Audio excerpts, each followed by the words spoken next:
Je m'appelle Octave Parango et j'ai arrêté la publicité depuis que j'ai trouvé un métier bien plus amusant, scout. Il y a des gens qui cherchent du pétrole, parfois du travail. Moi, mon boulot, c'est de découvrir de nouveaux visages. Allez hop. C'est le ton d'Octave Parango. Jamais crétin cynique n'a été aussi puissant que moi depuis 2000 ans. Il dit ça dans 99 francs, il peut le dire aussi dans l'idéal. Il est intéressant parce qu'il est agaçant, et puis qu'il a du pouvoir. Et il nous explique en plus comment il fait. Il nous raconte à chaque fois. Alors, la dernière fois, c'était la pub. Là, il nous raconte les coulisses du mannequinat, de la mode, de la beauté. Ce sont des dictateurs qui disent toi, oui, toi, non. Un peu comme à l'entrée des boîtes de nuit. Voilà. Toi, tu rentres pas. Toi, tu es trop foncé. Ta peau est trop foncée. Non, tu es trop gros, tu es trop vieux. Tu dois être éliminé.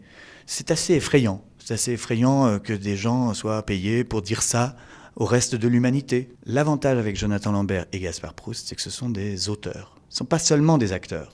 Ce sont des auteurs. Et donc, quand on travaille ensemble, ils proposent des idées, on rebondit.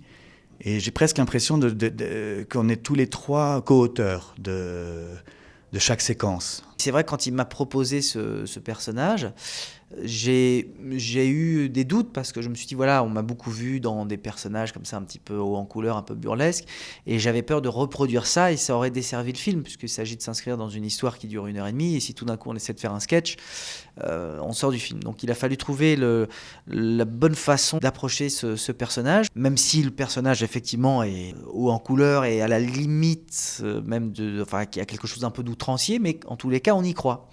Donc le travail s'est fait là-dessus. Non, écoutez, pour moi ça a été un plaisir de découvrir ce qu'était le monde à 1m72, puisque je fais 1m67, donc voilà, c'est 5 cm qui m'ont permis d'avoir une autre approche du monde. La connasse qui crie du chinois dans son téléphone se nomme Valentine Winfeld. Son métier ? Visual coach de l'Ideal World. Non, faudrait qu'elle tombe.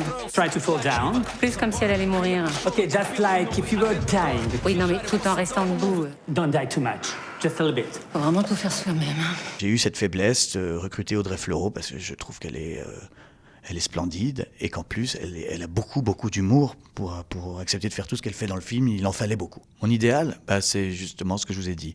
Être allongé dans un hamac avec des noix de cajou dans la main droite et mon petit bébé dans la main gauche. Mais j'interdis au bébé de manger les noix de cajou, hein. Attention. Hein.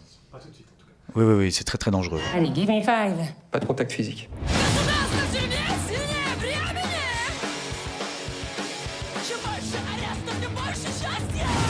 Et souvenez-vous qu'on veut une fille tellement jeune que quand on lui parle de 39-45, elle pense taille de chaussures.